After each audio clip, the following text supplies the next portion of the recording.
him!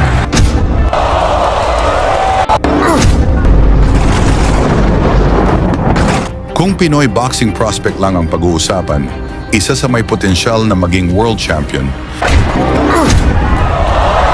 ay ang tubong Sultan Kudarat, Mindanao na si Isnet Domingo, kilala rin bilang hard hitter. Dahil sa taglay niyang bilis at lakas sa mga suntok, kasalukuyan siyang nasa 4 na sunod-sunod na panalo, lahat ay natapos sa pamamagitan ng knockouts.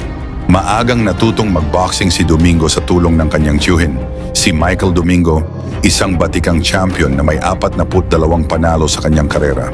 Hindi tulad ng ibang mga laban kung saan karaniwang nakalalamang ang mga Japanese boxers kung pinagapang nito ang ating mga Pinoy.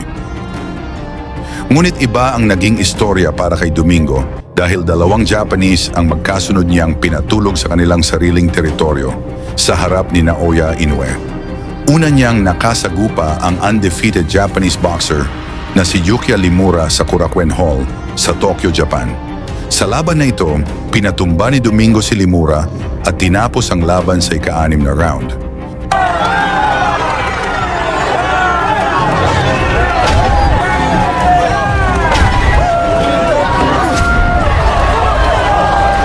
Dahil sa kanyang impresibong pagkapanalo, muling nag-anyaya ang mga Japanese para makabawi kay Domingo at itinapat siya sa hard puncher na si Kosuke Tomioka na nagmula rin sa 2 knockout na panalo.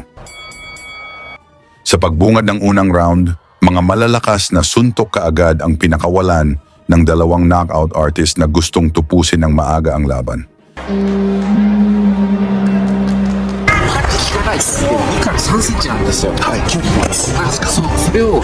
Talagang nag-ingay ang mga fans ni Tomioka na naghintay sa pagbagsak ng ating Pinoy.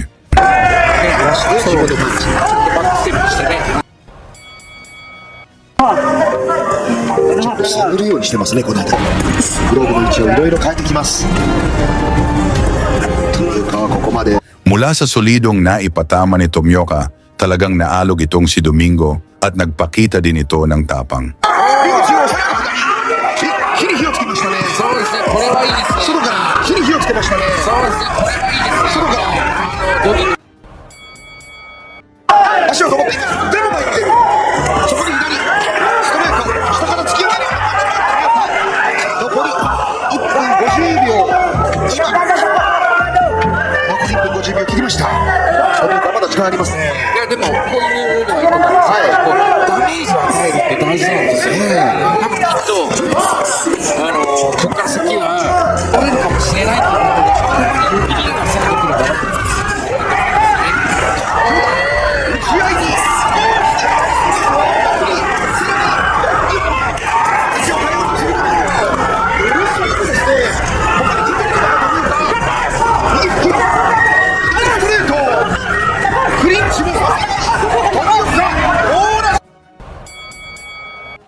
Sa isang matinding kombinasyon mula kay Tomioka, bumagsak si Domingo, ngunit nakatayo pa ito at patuloy na lumalaban.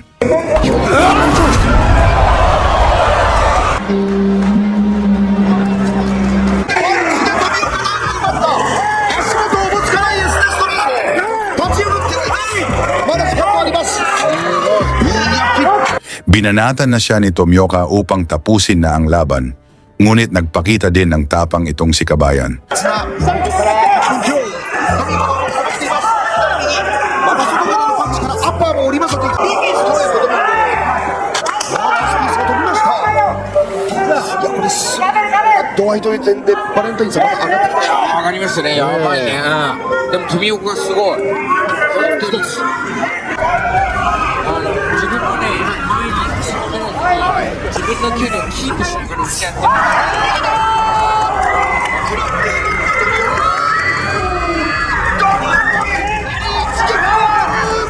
Mula sa malakidlat sa bilis na suntok ni Domingo, bumagsak si Tomioka. Kahit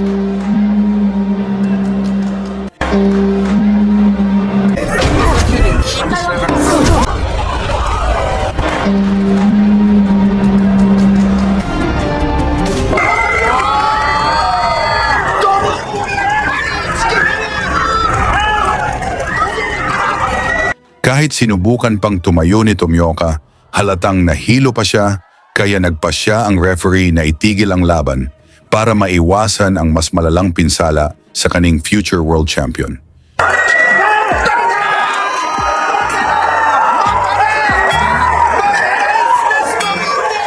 Nakuha ni Domingo ang panalo sa pamamagitan ng technical knockout sa ika-4 na round, na labis na ikinagulat ng mga Hapon, kabilang si Naoya Inoue, na hindi makapaniwala sa ipinakitang galing ng Pinoy. Tungkol sa pinakita ni Domingo, pwede na kaya itong mag-world champion? Pag-usapan na lang natin yan sa baba at suportahan na lang natin si Domingo sa kanyang paparating na laban. Lagi niyong sundan, huwag magpapahuli. Pag-usapan ni bakbakan, balita niya at laban. Mga Pinoy na di nagpapagapi. Salamat sa mga suporta na lagi nandyan.